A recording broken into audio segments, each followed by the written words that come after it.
Welcome back, everyone, once again to a new installment of Screenplay Rewind. I'm Geoff. I'm Ron. Uh, Finally recording this. Apologies for the delay. How's it been going, bud? You It's sound been like better. a ray of sunshine. It's been better. I've been super sick with the 28 years later virus that's been going around the entire country the past like week or so. So that's been You sound fucking like you've been digging for gold. Ah, man. Yeah. So we're probably gonna top this episode out at like 90-ish minutes, and I will just cut my recording at 90 minutes. Even if Ron's still talking, then you can just close out the show, and then we'll go about it that way. Because That would be interesting, actually. You just To see where that goes. Would you listen back to it, or would you just move on? I'd listen back to it. Just make sure you're not talking shit about me. It's like, man, that Jeff's fucking pussy. Just a little virus. Can't even see it. Oh, God. Getting beat up by a bug. Nerd. Nerd. So, nerd. So yeah, Nerd. if my voice progressively begins to sound even more shitty than it does now, you're welcome, America. You actually sound fine. You just sound exhausted. Dude, I often have the whole running thing. I think we talked about it, how I think the human body is stupid. Like, I think we had a chat at one point about how seasonal allergies are the dumbest fucking thing of all time. And we've had fucking millions of years of evolution. And that is just not getting, like, it doesn't serve anything. It just is annoying. Yeah. Well, why? My current complaint is, why is the human body like a fucking TARDIS when it comes to like fluid buildup when you're sick with an infection? It's like, I've been blowing my nose for 4 straight days and it's still coming, dude. It's crazy. I mean, I'd have to assume it's because like your body is 70% water, right? It's 70%. You're Fuck probably off, down, man. You're probably down to 60% after 4 days. You've got so much more to go. It's ridiculous. And especially when it comes to like blowing your nose, it's like, there's not that much fucking room. Where is this shit coming from, man? It's pissing me off. But Mucinex is usually pretty magic. Mucinex is a beautiful drug that has made me less homicidal. Man, yeah. It was weird too, because like I just thought I had like this minor cold because I was kind of sick for a couple of days, but I was like seemingly like near the end of it, and then it's just like a fucking switch flipped, and I was just bogged down with infection. And it's in the room, man. It's in the room. And then I got that thing where your upper chest has the little tube things that like pulsate. I had never had that happen before. It's like a pop rock sensation in your chest, and you literally hear your chest crackling. Yeah, I usually get that at the top of my throat. And I thought I had ingested a facehugger, dude. I was concerned, and I actually went to the doctor, and that's a rare thing. I see you gotta reach these like facehugger levels for me to actually go to the doctor. Like, I thought I had an alien inside me, dude. I mean, it was you said you could use a hug.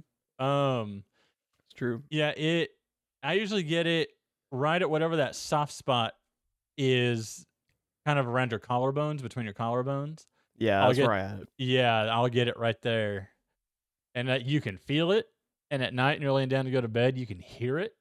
It's the hearing that was really disturbing to me, because I had never had that happen before, to where I could hear it crackling, dude. And it was in the fucking room, man. It's not okay. Yeah, it's like you have one of those like aerator things for a fish tank in your throat, just blowing bubbles.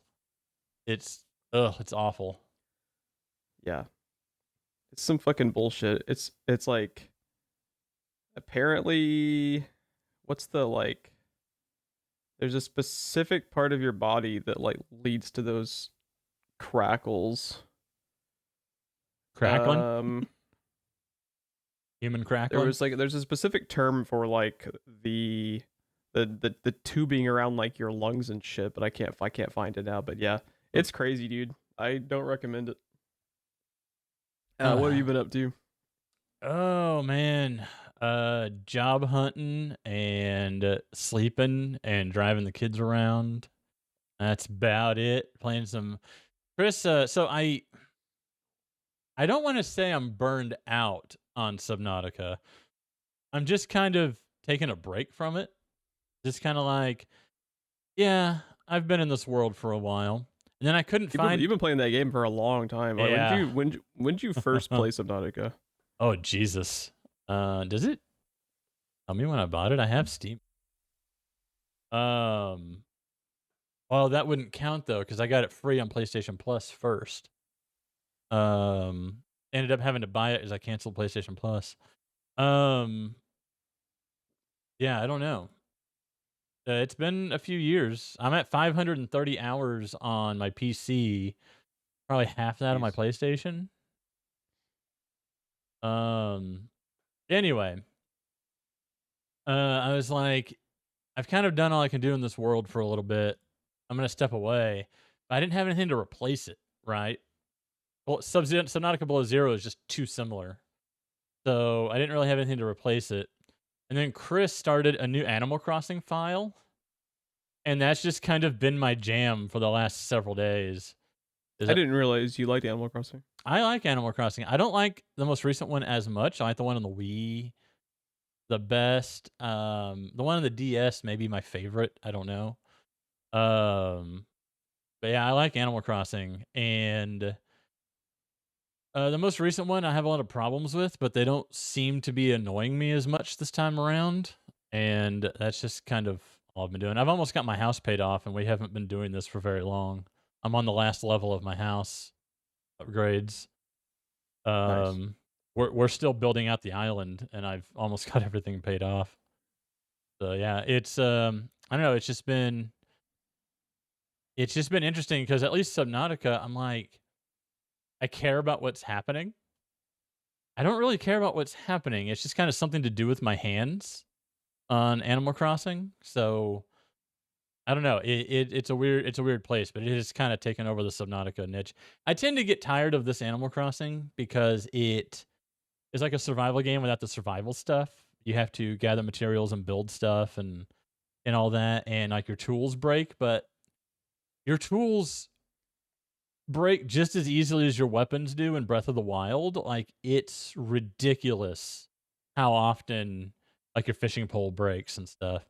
It used to be the different levels of tools got you more rare things. Like, the gold fishing pole got you the most rare and most valuable fish as opposed to the regular fishing pole. Stuff like that. Now even the gold tools break, and that's ridiculous. The gold tools shouldn't break at all. They take so many materials that you don't get much of to build. So I've never actually built any of the gold tools. I found out because Chris built one thinking it would never break, and then it broke. We were like, "What?" R.I.P.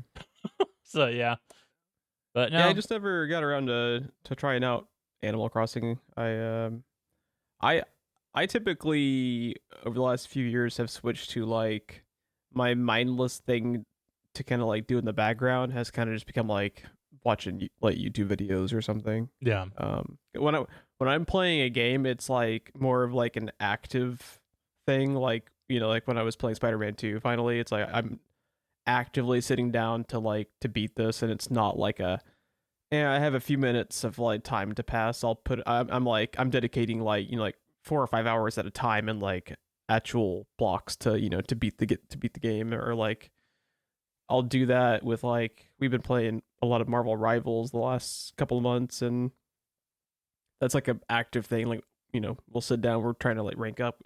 I was sad. I was 2 games off of Grandmasters and ranked on that, and then Soapy's internet crashed. And then we lost like 3 games in a row. So I was like, well, fuck me, I guess.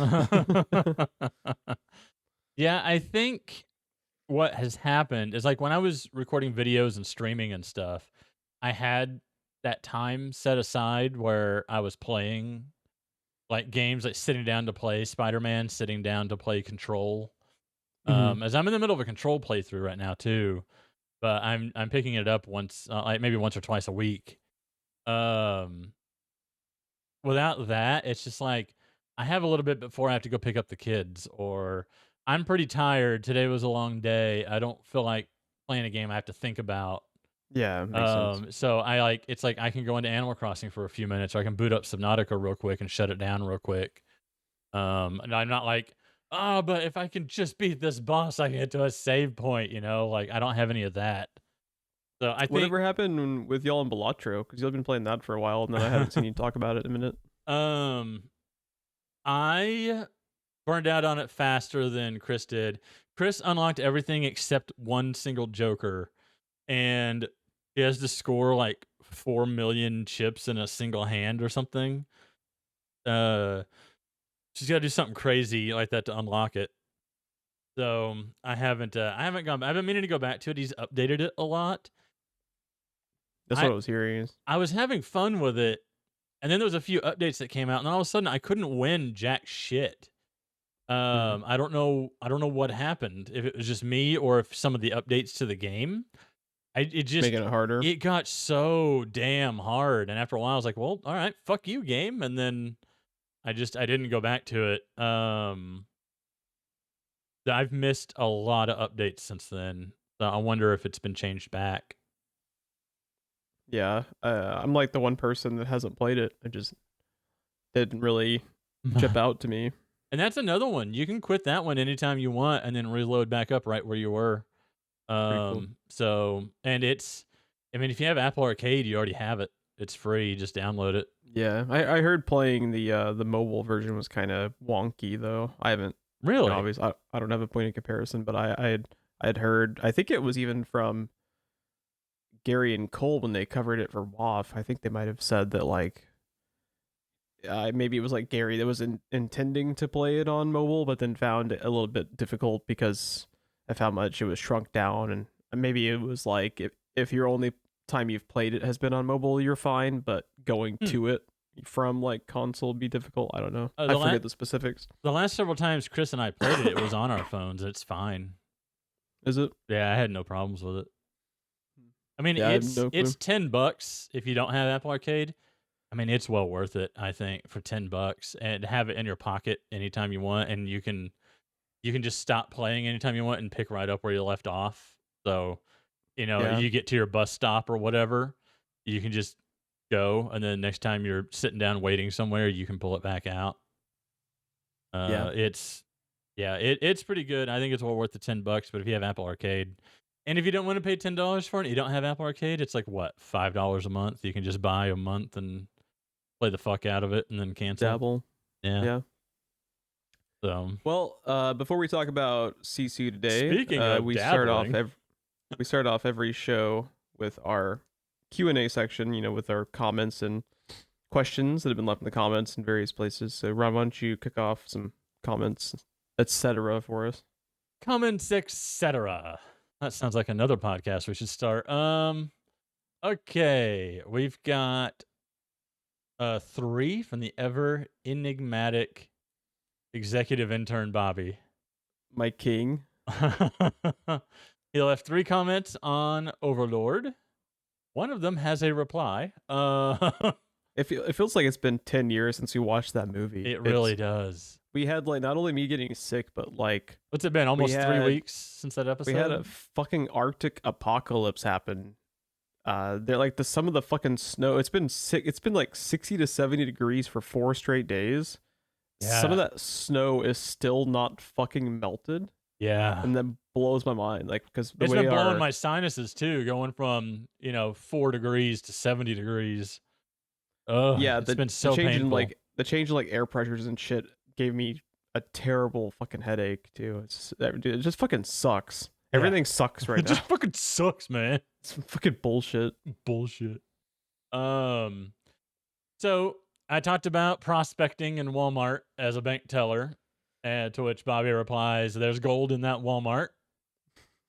I like how that ties in accidentally with Sisu. I know, right? I was just thinking that. I don't know this one. He said 13%, Ron. I don't. Yeah, I have no fucking idea. I am 13% sure of what you're talking about, sir. Is that what we're talking about? I have like an inkling, but like I said, it's been 84 years since we recorded that, so I don't fucking know. We went through all 4 seasons since the last recording, so it feels like it's been a year. This happens a lot. Bobby said 40 minutes in, and I actually forgot what movie you were reviewing, LOL. And then Geoff replied, I was gonna leave you hanging. You can say what I said. Like, God damn it, Geoff. I'm sorry. Dead air is the funniest thing to happen on a podcast. What would have been funnier is at the end of that pause, just the doo-doo, like you left the conversation sound. I'm out. Geoff replied, so did we, LOL. Yeah, I apologize for that episode because that episode was a fucking shit show. I feel like we spent more time bitching about Marvel, at least from my perspective. Like, I'm pretty sure I spent more time complaining about Marvel than I did talking about Overlord, and I apologize because that episode that went turned off the into rails. a different podcast for a minute. And then we tried to end the Marvel conversation, but there kept being like final thoughts that someone wanted to say that ended up like starting a whole new conversation. Yeah, it is just, it's not a good podcast, so I apologize. That, like, what was that? Fuck you too, karma. Like, yeah, you could apply that comment to that one. I'm like, yeah, it checks out. My bad. What was it, like big dick you or something? Like, is that do I have a big dick? Do I have a big dick in me? What does that mean? I think that was a different one. It was a different one, but I still don't know what it means, Geoff. It keeps me awake. It's the reason I can't sleep at night. It's your white whale. Yes. Is Noob Slayer 69 on YouTube. Noob Master. Yeah, we'll try not to have 45-minute Q&A sections that end up being additional podcasts that are a prequel to the actual podcast again. You remember Skank Hunt 42? Yeah. Is that South Park? That was South Park. It was amazing. It's too good. If you have a question or prompt for Ron and myself, you can always email us at screenplayrewind@gmail.com. If you too would like to befuddle us. Yeah, if you want to contribute to the show not starting, you can drop your comment or question in the YouTube comment section. We also read off those, or message us on Twitter. You know, the 8 people that are still on Twitter. All right. Yeah, I think that was the last of the comments, right? Yes. Okay. I typically kind of like bring us through the cast and crew, but because I'm kind of on like a pitch count today, I think I will kind of turn the reins over to Ron and kind of let you steer us through the cast and crew and just kind of like that portion of the cast and crew, just kind of talking about, you know, like all the names we're definitely going to pronounce correctly. I was like, yeah, thanks, movie. Asshole. So yeah, you're welcome. Well, why don't you start us off, since I don't fucking remember if we talked about it already. What led you to picking Sisu for the show? It was one that you and I had on our list, I believe, to see in theaters, and neither one of us ever did, let alone go together. So I thought, you know, we've been killing a lot of Nazis here lately. So hell yeah. This movie had a great trailer too. This was a fantastic I'm trailer. Glad I waited a couple years to watch it because I forgot all the scenes they blatantly spoil in the trailer to sell you on the movie. The which I understand. Landmine to the head, yeah. The landmine to the head is like the best scene in the movie, and like while I understand you need to sell people on the movie, I'm so glad I forgot about it because I was like, what the fuck? Yeah, as soon as I saw it come out of the smoke, I was like, oh, I remember, and then boom. Yeah. Sisu.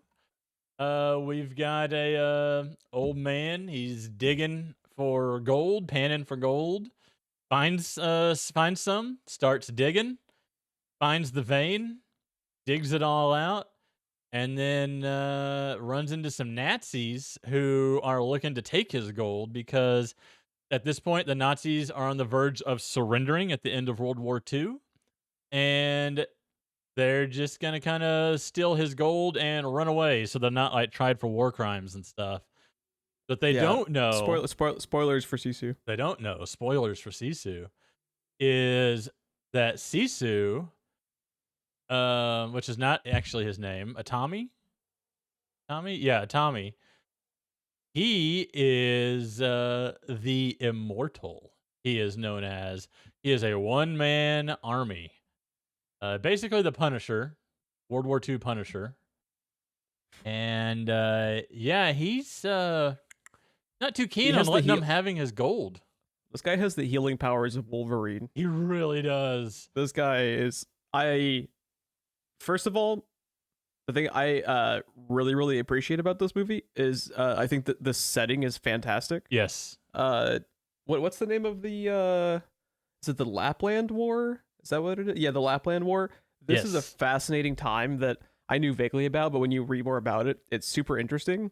This is taking place in the kind of like awkward period where was it the Finnish were actually like grouped up with the Nazis at the first like portion of World War II, and then they started like the Finnish started the kind of peace treaties with the Allies, and then were given the declaration like, we're going to start these peace treaties, but you have to get the Germans out of Finland.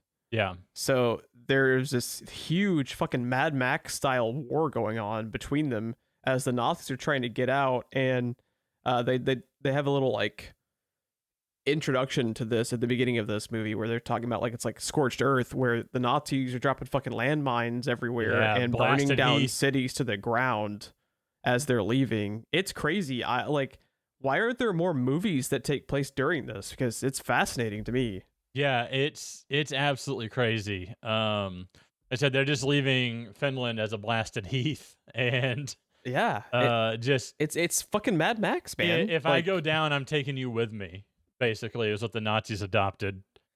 And the Nazis are in this awkward place, like they are in this movie, where they know they're fucked. They know if they stick around, they will be, killed because of the war crimes of, being associated, especially like the commander who's the main bad guy in this is like, he's like SS, right? Like he's pretty high ranking. Yes. And yeah, I was just watching this and I was just really flabbergasted that like we've had 1,000 different World War II movies. None of them set in this. Why aren't there more set during this? Because it's a great setting for a story. It is. It absolutely is. Terrible thing that happened in history, but great setting for to tell a story in. And I also want to take a moment to tell the director and writer to go fuck himself, because I have never been more concerned for a character in a movie than I was following this fucking dog for this entire movie. I'm just like, don't kill the dog, man. And I know he's fucking with me because he knows I've seen John Wick, and that's like they fucking sold you in the trailer by saying from the studio of John Wick, and there's a lot of John Wick vibes to this movie. Yes, there is. And they really wanted you to feel this movie was John Wick in World War II, and it's more like Book of Eli meets God of War. And they have this dog in about 4,000 chances to where he can die, and I am a nervous wreck. I'm like biting my fucking fingernails, like just hoping and praying this poor dog. This is the best dog in the universe too. He's so fucking loyal. He's the goodest boy.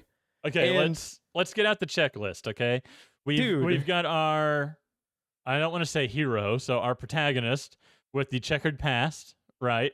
We've got the dog. We've got the dead wife and kid. We've got the nothing left to live for and revenge going on. Best tagline, by the way, vengeance is golden. Nice. Yeah, like the John Wick. I think I read that once. The John Wick checklist checks out, man. They have the fucking Baba Yaga. The whole Baba Yaga thing, where they're learning about the other character is telling the other character he killed a man with a fucking pencil, right? Like, and I'm just like, I'm watching him just like, okay, man. Like the director said one of the inspirations for this was the first Rambo. I'm like, fuck you, dude. This is like you copied John Wick and just changed the setting and didn't kill the dog. And that was the way that he covered up cheating on his homework, was he didn't kill the dog. But he made me think he was going to kill the dog about 400 times, and I was a nervous wreck, Ron. I didn't know if he survived the grenade or not. That was nuts. Dude, I thought they were saving the dog, and then when he ran up with the fucking stick of dynamite attached to him or whatever, I was like, oh, no. I was so nervous, dude. I was so nervous. I can't. I was just like, I'm ill. Mr. Director, man, I need you to calm the fuck down with scaring me with this dog. Because like I think we talked about it like literally like an episode or two ago. I don't. I'll watch a million people get killed in a movie. I grew up on horror movies. It doesn't bother me unless I'm really invested in the character. But if there's a fucking dog or like just a pet in general in the movie, I'm very concerned. Was it the spider movie? What was the name of the spider movie we covered? Was it Infested? Yes. And they killed the dog in that for no fucking reason. For no like, reason. Horribly. I'm like, fuck you, dude. Well, not even for pathos. Just killed it. Yeah, bullshit. You know what Fuck horror that movie. movies have? You know what really unsettles an audience? A dead dog. That was the only reason. Ugh. Yeah. But yeah, I was stressed. Just want to make that abundantly clear. I need the dog to not be in the sequel. They already filmed the sequel to this, by the way, if you didn't hear. Do what? I didn't know There's that. They filmed the sequel to this. It's supposed to come out either later this year or next year. That dog better not be in the fucking movie because I can't do this again, dude. I can't go through this again. You're like, eh. Yeah, I'm okay with that. Yeah, you whatever. But this dog is the fucking bestest boy. He's running around fucking minefields and Nazis to get back to his owner, and I need the dog to be okay. Okay? That's all I'm asking for. I need the dog to go away to like fucking resort for dogs, have a happy ending, and then Sisu can go fucking murder Nazis in goddamn Venezuela that escaped the war. I don't know, but I need the dog to be okay. Oh man. Should we go through the cast? Yeah, go ahead. I guess if we have to. This movie is written and directed by, would it be Yalmari Ellender? Would that be my guess? There can be only one. There can be only one. Fuck you. And, I'm more Mucinex than man now. You're in for a fucking treat. I don't know a single one of these movies that he has previously directed, and it looks like he has written all of the previous movies as well. So yeah, Was this dude in the movie? He looks familiar. He could be. I wonder if he was like one of the background Nazis or something, because he looks really familiar to me. Let's see. Blop blop blop. No, I'm not seeing him. I guess he just has one of them faces. Guess he could have been like uncredited because it's his fucking movie, you know? It's true. It's like whatever. I don't know. But we've got Yorma Tamiya. Sure. So is this like as a Tommy? Is this dude like a big deal in Finland or wherever? Because I got the impression watching this that this was like, you know, like a Stallone style person for this country. Right. Did you get that sense too? Yeah, it seems like there's a cultural thing we're missing. Yeah. I was trying to very quickly. Nope. He's got 52 acting credits on IMDb and is pretty prolific. So I would say yes, that he is kind of like a badass over there. Maybe not to the level of like, you know, like an Arnold equivalent. But I get the feeling he's you know a known face over there. He looks very different in a polo shirt. I just want to put that out there. Hold on, I'm seeing him all cleaned up and in a polo shirt, very strange. What's missing is I would have had him attend the red carpet with the pickaxe in his normal clothes. Just a tuxedo and a pickaxe. At every interview, pickaxe. Every red carpet event, pickaxe. He's got a own. Oh no, bad call. He loves his pickaxe. Yeah. Oh man. That's the kind of viral marketing you get. You hire me, guy. Everywhere he goes, you pick up some food at Aldi. Pickaxe. Pickaxe. Were you surprised to see Axel Henny? Now, this was the dude from The Martian. Yeah, he was Vogel, right? Yep. He came inside to make a bomb. I watched half this movie the entire time, like, who the fuck is he? Where the fuck have I seen this dude? I had just rewatched The Martian, so the instant he popped up, I was like, ah! So I didn't recognize it until I looked at his IMDb, and I was like, oh, that's the dude from The Martian. Yeah, I like him. I'd only seen him in one movie previously. I like him in this. He's good. I think he was a good choice, especially because they have some like cartoon mustache twirling Nazis in this. Like he straddles that line pretty well. I think He's pretty sinister. he is like a calculated kind of villain where he's not as much of a like he becomes more He has sadistic bigger, throughout grander. the movie. He has bigger, grander plans than what his henchmen around him do. Yeah, They're like just kind of in the moment. You can tell he's playing 5 steps ahead. yeah, I think he is a well constructed villain for this because he does seem more like in control and less like a goofy kind, because like some of the not like my probably like one of my only complaints with the movie is like I think that he goes a little bit overboard writing the other Nazis as like mustache twirlers, especially like the right hand man who they just show like who's like a rapist, and he every chance he gets he calls the women the bitches. I'm just like, okay, that's a little much, because Yeah. you can tell because of the chapters and because of the way the tone and like the action is shot, like this has a lot of Tarantino influence to it.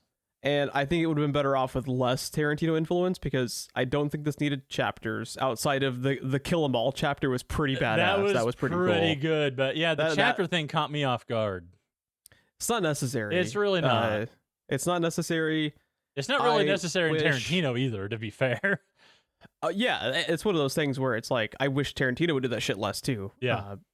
But this comes across like it was made 8 years before it actually came out, or 10 years. Like this feels like it would have come out alongside Grindhouse. Yeah, like if this feels like a Death Proof or like a Planet Terror feels kind not of like vibe to it got hung up and it missed its moment or something.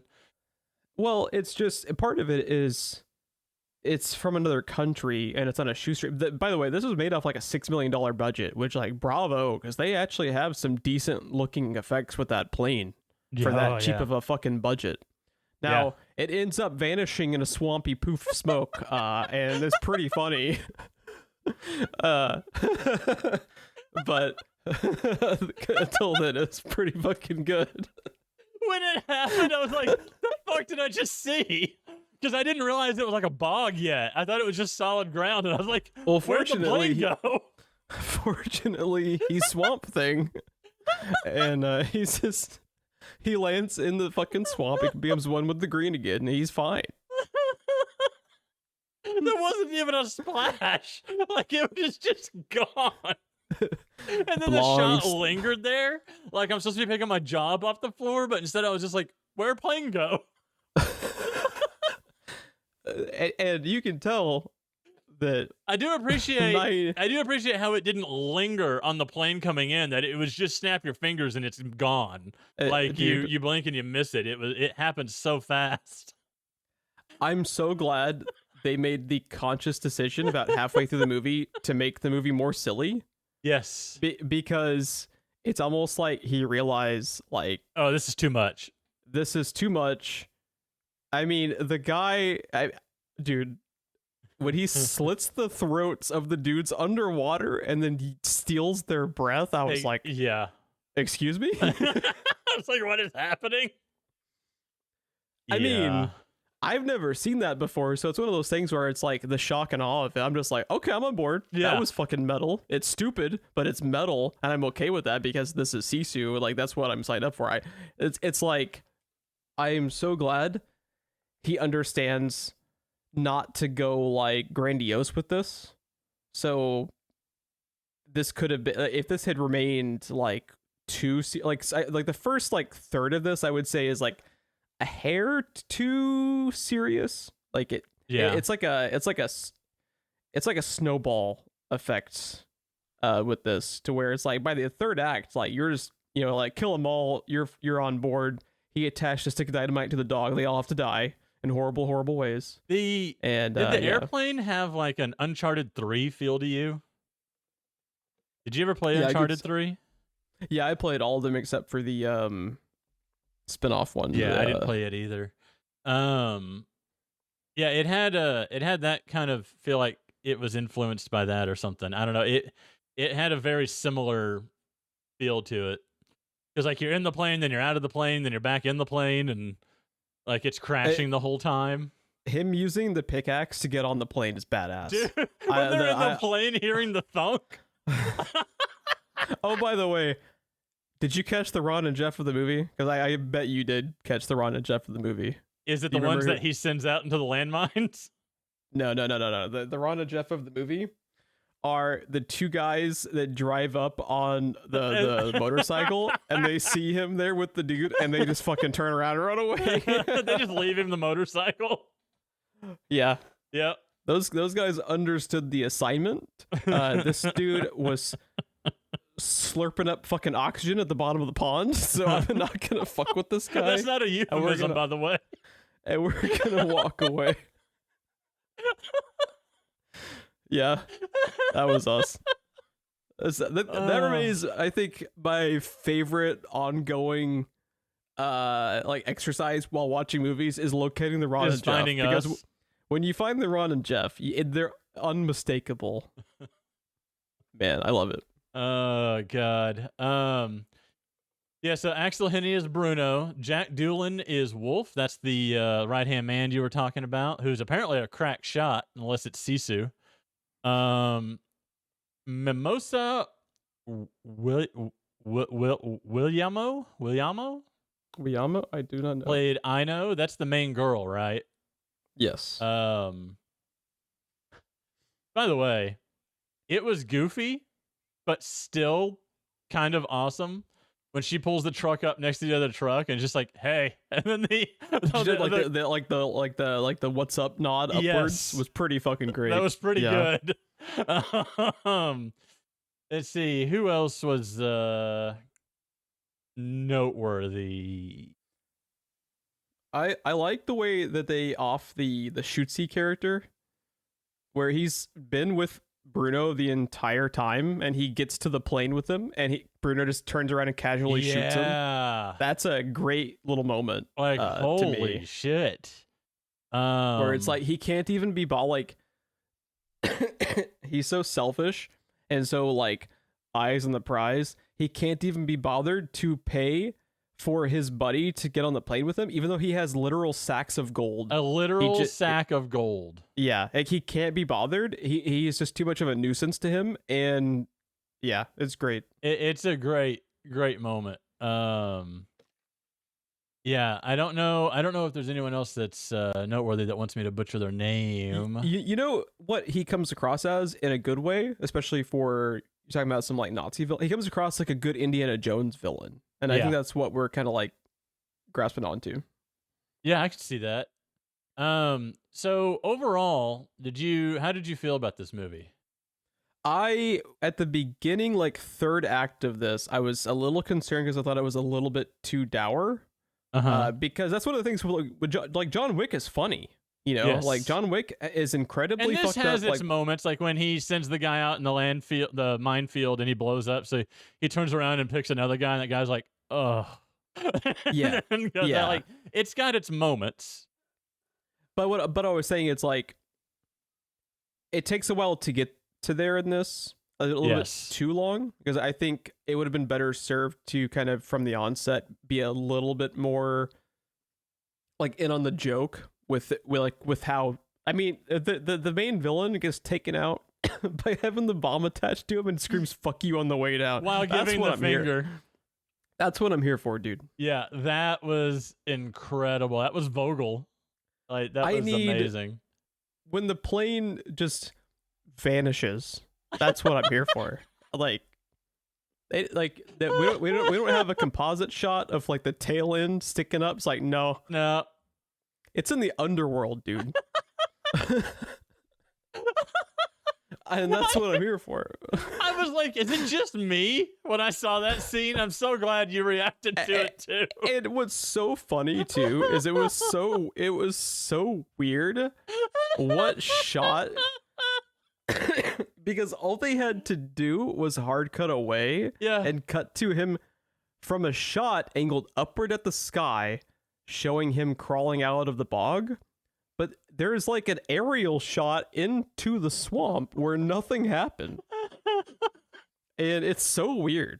So weird. It's such a bizarre choice that I can't tell. Sometimes I can't tell what is intentionally funny that almost makes it better. Yeah, I really like this movie. I thought it was a lot of fun. This isn't John Wick level. Like, I think John Wick is a literally perfect movie. Yes. Like, literally perfect. There's not a single frame I would change in John Wick outside of maybe having a underworld bog. That's how John Wick survived falling off that building. He landed in the fucking underworld bog. He belongs to the fucking bog now, dude. Yeah. So what did you think? I liked it. It did disappoint me because it did market itself very heavily as John Wick in World War II. And like I said, it ends up being closer to Book of Eli meets God of War than John Wick. Because it's got a lot of Book of Eli DNA in it. Instead of the book, it's the gold. It took me a minute to figure out exactly why it disappointed me, though, given the gore and the action scenes, and it's got some Fury Road level moments in the movie. On paper, this is a post-apocalyptic movie. Yes. Which is... And I'm sure that's what it felt like at that time in history, too. Yeah. Like, this plays closer to Furiosa than it does John Wick.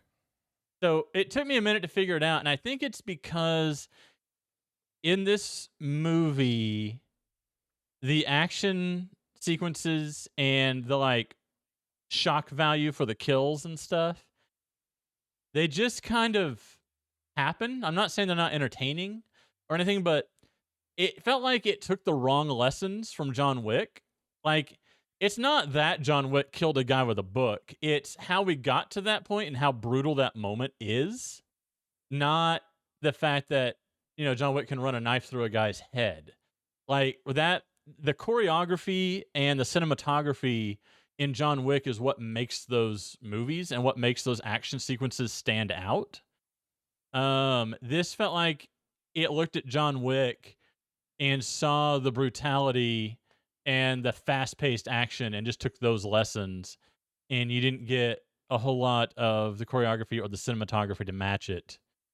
Well, in its defense, it's a shoestring budget. Yes. It's $6 million. For $6 million, this is phenomenally done. The problem is when they're comparing it so much to John Wick, your brain can't help but kind of compare the two. Well, and one of the weaknesses they marketed of this, it that way. Exactly. Like I watched the first half of the trailer again just to make sure I wasn't forgetting how it was marketed, and they literally say from the studio behind John Wick. Yes. So that is intentional selling point. And they cut the trailer to make it look John Wick-esque. Yes, because the most John Wick scene in the entire movie is the way that he takes out the first little battalion. Of dudes. They show that scene pretty much in its entirety in the trailer, and you think you are in for, especially the later John Wick movies, where it's like the last hour of the John Wick sequels for the second, third, and fourth one is just a roller coaster ride of a nonstop action sequence. Yes. And they escalate, and they don't really do that here. It escalates into being like a fucking 80s Arnold movie more than it does like a John Wick movie. And then once you realize that, and you're along for the ride of kind of the more silly nature of this, it's fun. But yeah, for the first half of it, I was questioning whether I was going to like it at all. Yeah, because, I was too.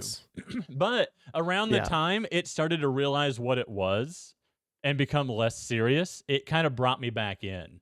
Same. This was a very kind of like A-side and B-side thing for me, because the first half of this, I was like, man, I don't know about this. But then the second half, I ended up liking it. I thought I will watch the second one. It is not I will be there opening day like I am for John Wick movies and Ballerina. Oh, dude, I cannot wait for Ballerina. I can't wait for Ballerina so much. My God.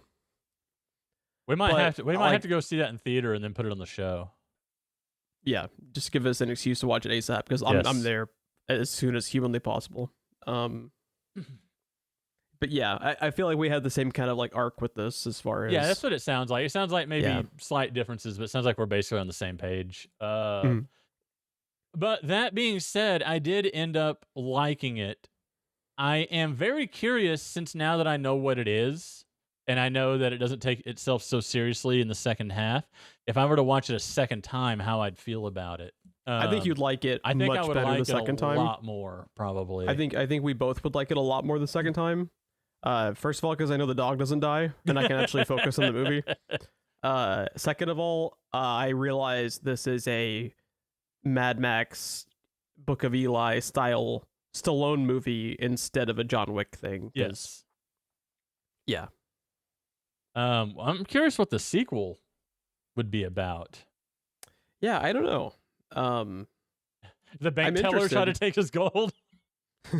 I meant I almost wonder if it would be he's sent to hunt down Nazis that have escaped, to like South America and shit. The government takes his gold and they're not going to give it back until he hunts down the Nazis. Yeah, I don't know. There's nothing on IMDb. But yeah, I saw online that they had already shot it. Man, that's crazy. Now we don't have as much access to because it's a Finnish movie. Right. We don't have as much kind of like we have way too much access to our fucking movies and TV shows production wise here. Yes. But yeah, apparently it's happening and with the same director writer and with the same actor returning. Perfect. Does Bruno return? Do we get the SS guy back? He survived the bomb. Dude, when he is hanged, Oh and my he god. The scene when he leverages himself from dying from being hanged by impaling his bullet wound in the rebar Oh. is. Did you get flashbacks to Tomb Raider, by the way? Yes. When you see people get stabbed by rebar, you can't help but Every think time. Tomb Raider, because I do too. But yeah, that scene is hard to watch. Fuck, dude. Yeah, that shit was hard to watch. Now, I did appreciate the one guy saying to like shoot him or whatever, and you hear the gunshot, and then he's like, and the dog, and then there's no gunshot. He's like, I said and the dog, because he thought it was the dude shooting Sisu. Yeah. Or Tommy. Sisu is not. Should we explain Sisu? Sisu is not a name. It is a. It's Baba Yaga, essentially, for him. Yeah, that was the Immortal. He was known as the Immortal, which he earned his fucking name. I tell you that. Sisu is a concept. It's a Finnish concept for stoic determination and tenacity. A word that cannot be translated. It's like it makes me think like a revenant. That's the word that I associated it with. Yeah, they say in the movie it just kind of means like you're never gonna give up, like you're never gonna stop, you're never gonna give up, you're just gonna keep. That is coming. one of the cool things about this guy's character is how like his superpower is determination and his mild Wolverine healing factor that he has. Mild. He isn't. Well, he doesn't like literally get blown up by the mine. That's true. Like, his horse did. Dear God, dude. This movie is inconsistent in that sometimes things are shot in a really questioning way, like with the plane that no longer existed in the bog. The way they frame the horse walking on the mine is perfect. Yes. Like half the movie is shot wonderfully, and then half the movie is shot really bizarrely. Now that could just be like because of the budget. This was made during COVID. That was also a strain on certain productions. But yeah, that shot with like the horse walking on the mine when he wakes up, like in the carnage of it, is fucking crazy. Like that, the sound engine with it is like really, really good. Yeah. Like with him kind of like shaking off the days of the explosion. Yeah, I really like that. But then I found some things online that were like confirming this too.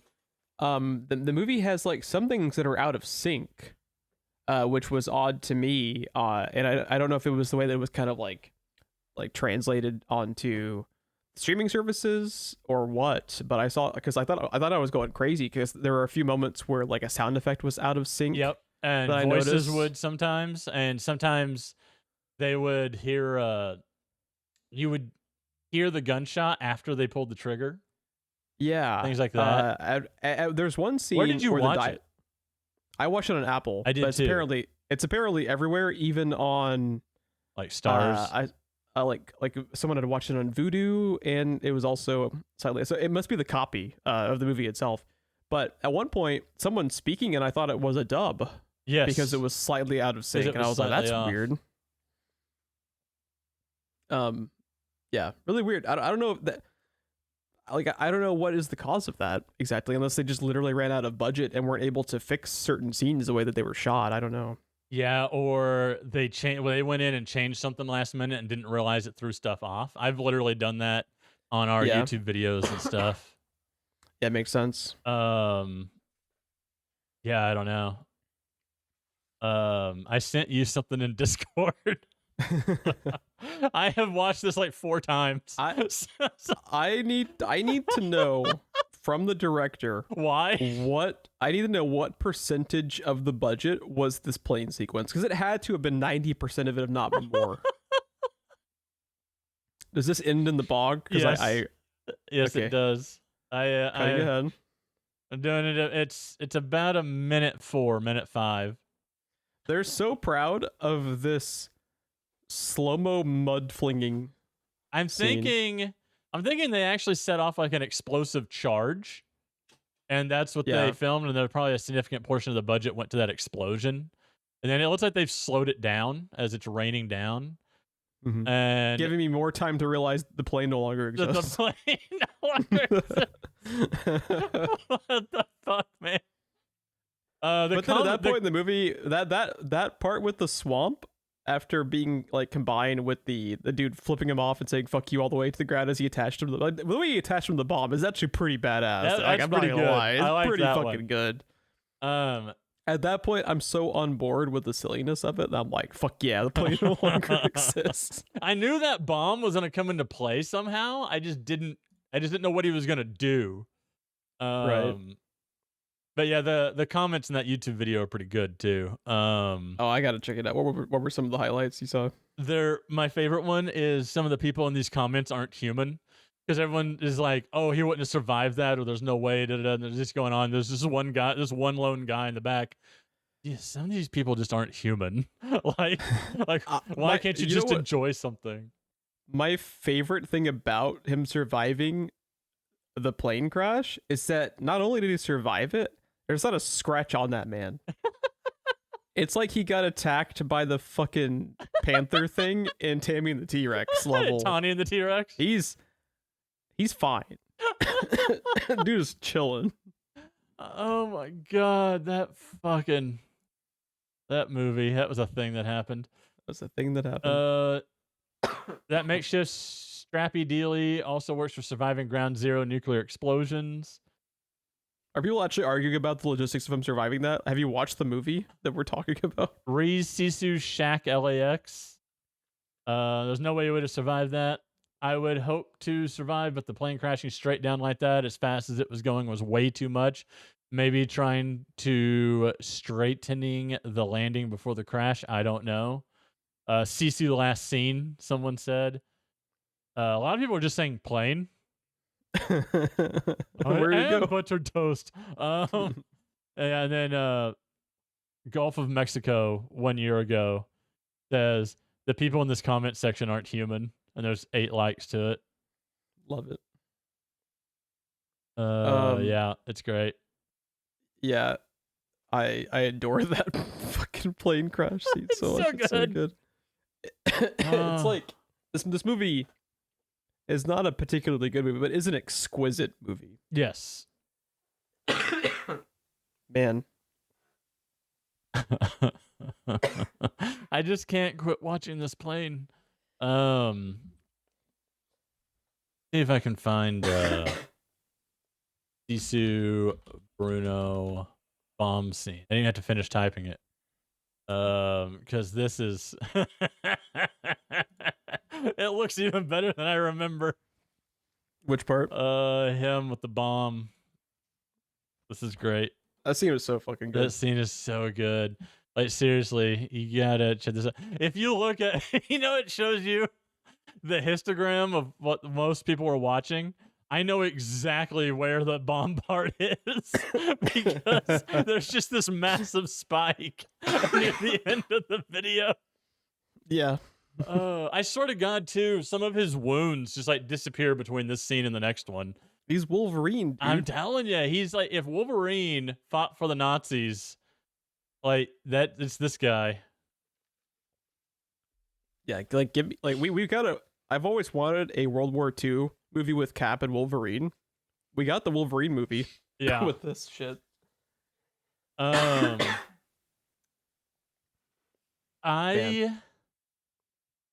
had a thought. What was it? I got distracted because he just fell out of the plane attached to the bomb. Did your thought disappear with the fucking plane? It just blew. My thought was still on the plane. No. Oh, I know what it was. Fucking Bruno, right? The main bad guy, the guy that gets bombed.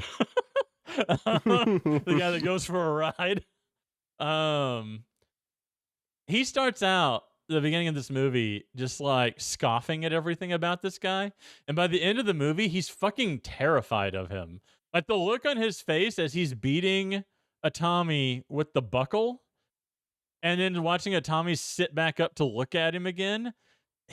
Tommy looks like I can do this all day, and Bruno is wide-eyed and panting and not knowing how to react, and there's also a sense of annoyance with it. Like, he's legitimately annoyed by this dude. Yeah, is like just like why won't you die kind of annoyance, but he's also clearly afraid of him.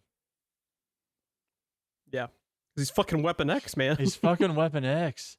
Yeah, this scene starts with him spitting out the blood. The scene in the movie starts with them hearing the thunking at the back of the plane and then just looking back towards the back of the plane. Right. He's up in the landing gear, right? Using the pickaxe to hammer his way in. A part of the movie that I fucking loved is how cool it is when they get scared when they realize it's the noose. Yeah. Like him using the noose again, almost to like signal his arrival back to them is so good. It's so good. Man. Yeah. No, I've got a lot of love and respect for this movie. It's not what I thought I was getting into. But it is still a good movie, and it is still worth watching and checking out. You know what? We should watch this again at some point, like while drinking a 6-pack or something. Yeah. Because like watching this, knowing what it is, and with like friends would be a great time. Yes. Absolutely. This movie has big. Did you ever watch Punisher Warzone? I have not seen Punisher Warzone. I gotta pick that for the show at some point because you're not gonna believe some of the shit in that movie. I keep hearing about it. I heard about it last week in a podcast I listened to. People still talk about that movie. Sisu has a lot of Punisher Warzone energy to it, where you're just like, I can't fucking believe they just did that. Yeah, and it's towing the line between I can't fucking believe Frank Castle just drew breath from that guy's slit throat. Oh my god. Yeah, I saw that. I was like, huh? That was the only response when you see the guy stealing breaths at the bottom of the ocean from slit throats. Oh, was it like, what? What did he just do? The dude's fucking recycling is what he's doing. Reduce, reuse, recycle. Jesus. He reduced him, then he reused him. When he popped up out of the water, the guy in the boat just like, ah. So good. Yeah, the dog with the grenade. I was like, oh, there it is. But no, he saved the dog. Dude. I don't know how, but he did. Dude. I wish I had a camera on me when I saw the dog with the dynamite attached to it. I was so scared. I thought of the guy in Overlord with the grenade in his mouth. Yeah, I'm just so glad the dog's okay because what a good boy. Like, man, this fucking dog. I like also before he killed all of those Nazis, he just pointed to the field and the dog just left, and then he started killing Nazis left and right. Yeah, I thought that was how they're gonna write off, like, because I thought what was gonna happen is like the final scene would be him reuniting with the dog, not like him already having the dog and then going to the bank or whatever, you know. Yeah. But yeah, when he just looks down and sees the dog, and he's like, "Get me a boat." I was like, "Oh no." Yeah, not okay. I was like, "Oh no." Yeah, I think we've kind of like touched on everything. Was there anything else that you wanted to kind of? No, there's not a lot to talk about in this movie. It's a very straightforward movie. Yeah, it's straightforward into that fucking underworld dog. It's basically would just be us sitting here talking about, like, you know, fight scene for fight scene. There's not a lot of dialogue in it. What dialogue there is pretty straightforward. It's not a soundtrack. The soundtrack is pretty cool. The soundtrack is pretty fucking metal. There's some times where you're just like, it's like a backdrop where it's not like super intense, but it'll have like it's almost like a video game soundtrack in that way. It's like not very in your face. It's just kind of like there to steer it along. Mm-hmm. And there's some times where you're like, I'm ready to kill some fucking Nazis, dude. Yeah, I think also another lesson that it maybe didn't get from John Wick is like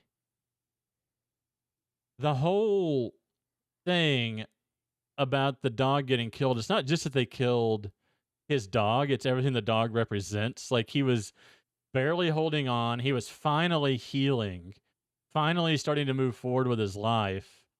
And they literally took it from him. It was the last thing his wife left for him and stuff. And this, it's like, it's a bag of gold. And I get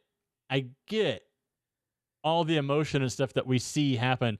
One of the most powerful scenes in the movie is him just sitting there crying, looking at the vein of gold he finally found. Like, that's the thing too, is, but it doesn't. Why is he so excited about the gold? What do you mean? Because it's like, this doesn't scream to me like the type of dude that at this point would give a shit about money. It's like, I understand it's kind of like a ticket out, but like, he doesn't give a shit about anything. So it's like, what is this? What is this like a motivation for exactly with Sisu himself? Well, like, they burned down his house, killed, was it his daughter and his wife? Yeah, I think it was like his whole family died. Yeah, everybody died. Like, he literally has nothing. So he went out panning for gold because he had nothing else to lose, and he actually did it. Like, I don't know, he can start new. I guess it represents a new life for him, probably.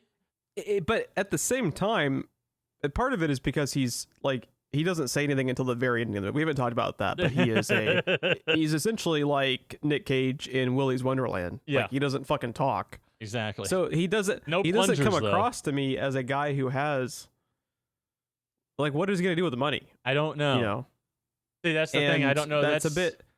It's a bit too hazy, and I understand, like, if you venture too far into the realm of giving him motivations the way that John Wick did, then it's even more of just a blatant ripoff. Right. So you don't want to do that, but it's also like the significance of him with the gold is lost to me a little bit, because he just comes across to me like a person who no longer gives a shit because he has nothing to live for. Therefore, like, the money aspect of this gold has less value, because like, what is he going to escape to? You know, yeah.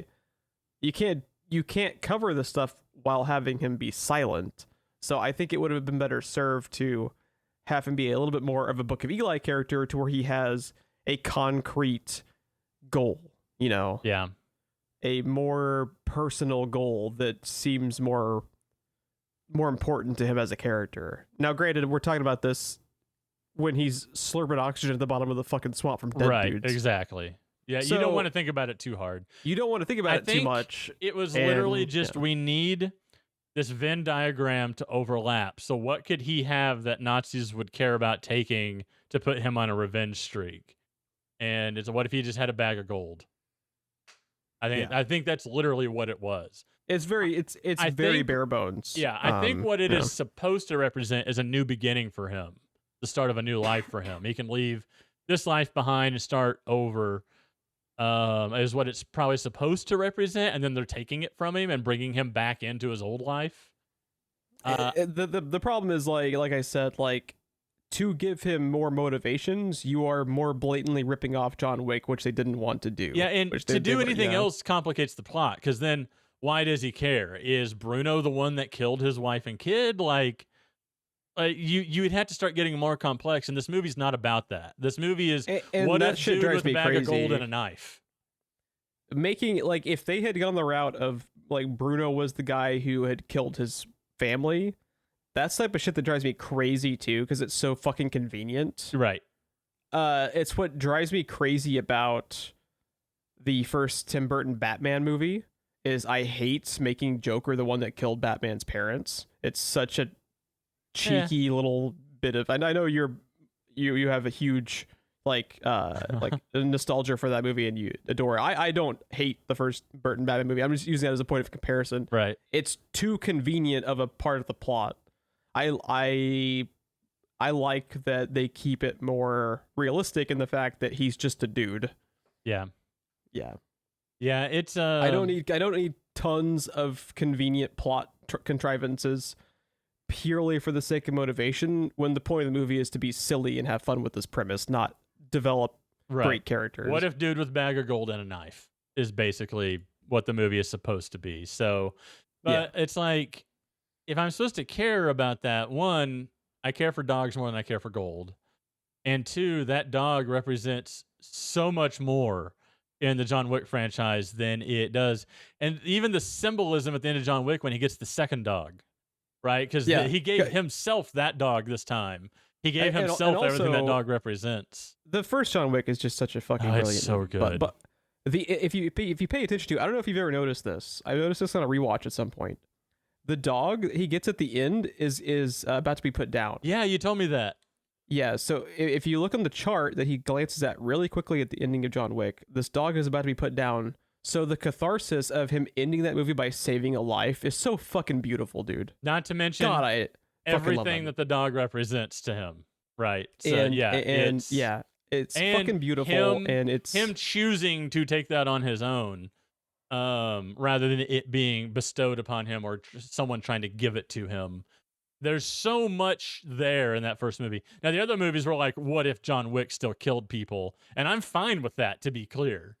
I differentiate them in my brain, pretty much. They're basically different movies.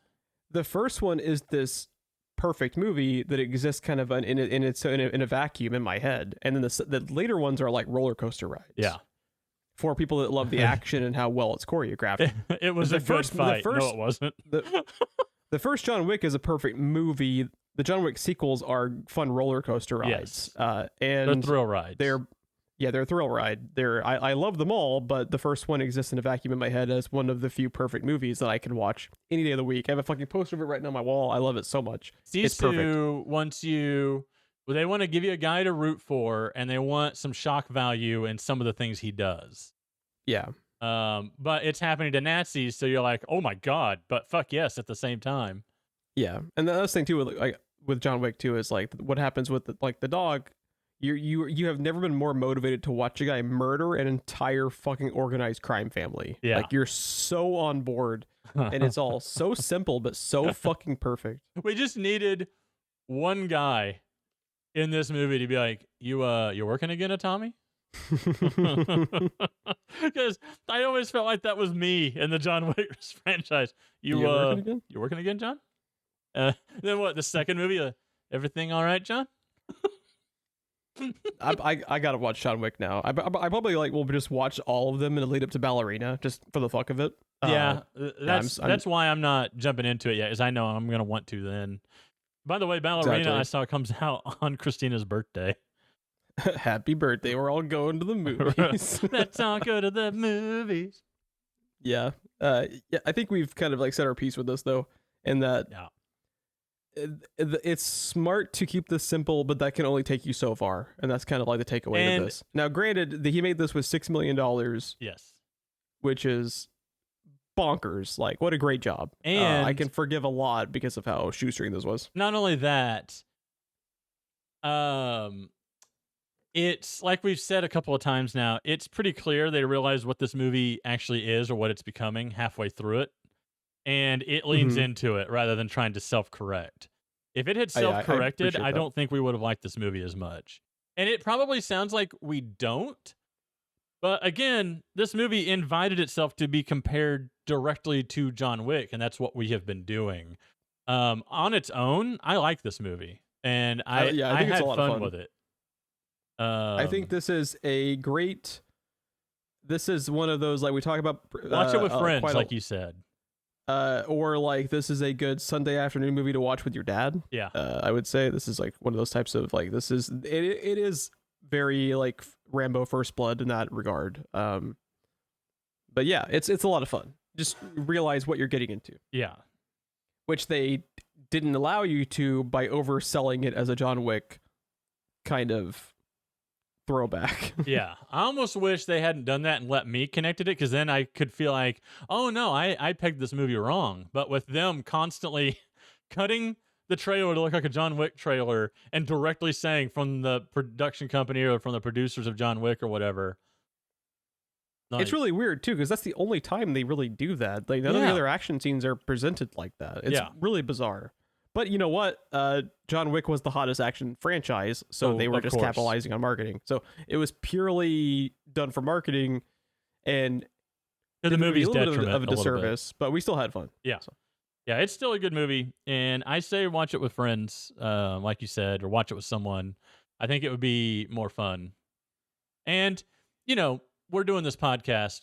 You and I set out to not necessarily review, but to talk about our movies and stuff. But we still know we're going to come here and talk about it. We still look at movies a little harder than we would if we were just watching them on our own. We're not reviewing for a living or anything, but and I don't even consider what we do really to be a review, but we know we're going to talk about it, we're going to think about it, and we're going to overthink it some because we do this podcast. It's conversation. It's conversation. It's got to go somewhere. We have to analyze it to have the conversation. So, you know, just watching this movie in a vacuum, and I think if it ever leaves fucking stars and starts streaming somewhere else where I don't have to pay for it again, check it out. I'll check it out again, and I'm willing to bet I view it completely differently because I know what I'm getting into now. So we gotta watch. If Bobby hasn't seen this seems like a Bobby movie. Yeah, to me, I think Bobby would really like this. Knowing him, he's already bought it and just hasn't watched it yet. Probably. Yeah, but that's been our coverage of Sisu.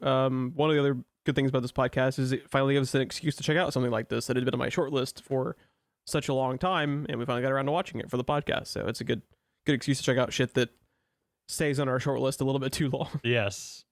I was really excited for this movie, and then just kind of forgot about it. Yeah, unfortunately, because like I was so sold after that trailer, dude. Oh, like, I know. Fuck. I think it was Red Band too. So they just showed you all the fucking slasher movie kills at the theater, which is pretty nice. Oh man.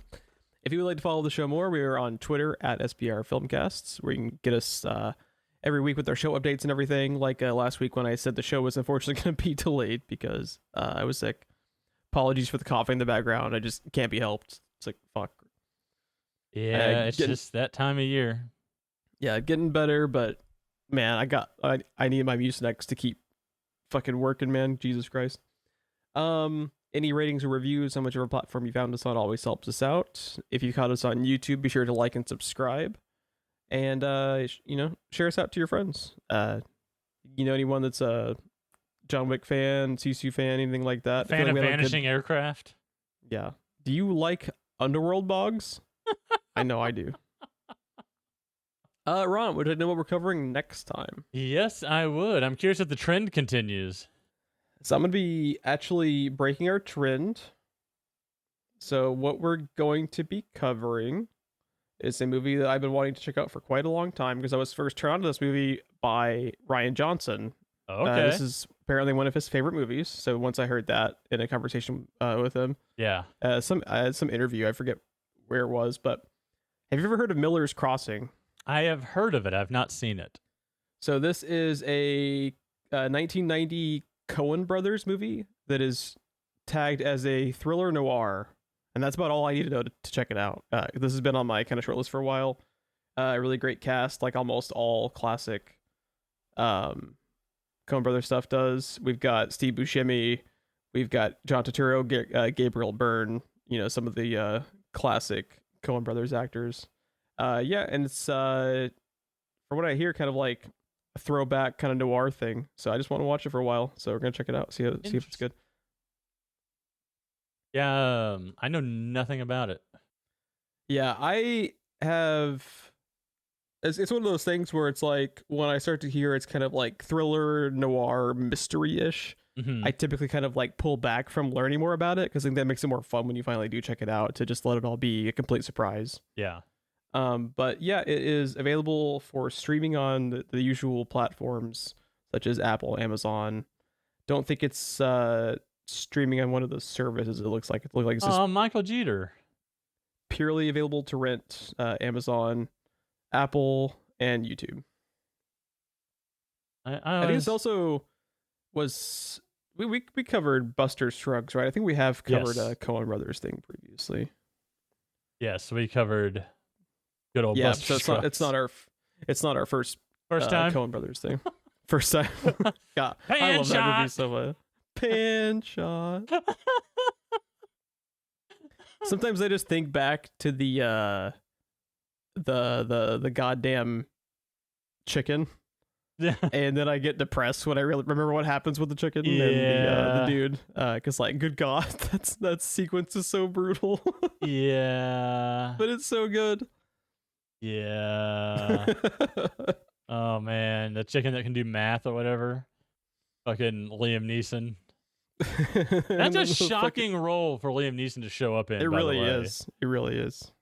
Anyways, we've already covered that movie, so I need to watch that movie again. I love that movie. Jesus Christ. But yeah, Miller's Crossing. Check it out, and we'll be covering it in a couple of weeks. Hopefully on time. We'll see.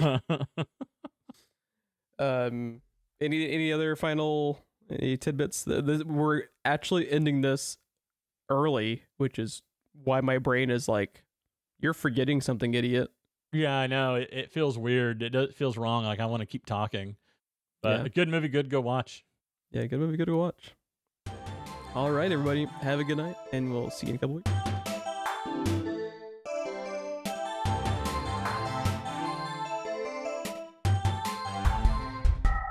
You had a real NPR quality to your voice in that one. Really? Yeah. Like, all right, well, have a good night, everybody, and we'll talk to you next time.